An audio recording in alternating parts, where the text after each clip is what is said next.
হায়দ্রাবাদে না এখনও পর্যন্ত মারাত্মক গরম, জানো। জুন মাস চলে এসেছে, তবুও কিন্তু বৃষ্টির দেখা নেই। বৃষ্টিও হচ্ছে না, এদিকে গরমও কমছে না।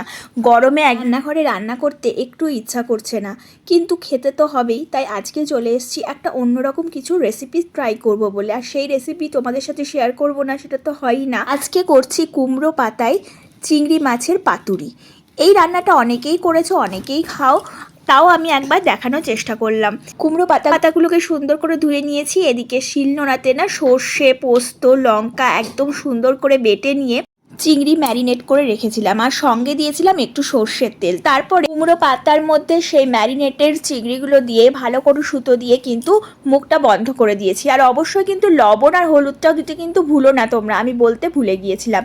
আর তারপরে ওগুলোকে একটা ফ্রাইং প্যানের মধ্যে তেল নিয়ে সুন্দর করে উল্টোপাল্টে ভেজে নিয়েছি। ব্যাস, আমার তৈরি হয়ে গেছে কুমড়ো পাতায় চিংড়ির পাতুরি। খেতে কিন্তু দুর্দান্ত হয়।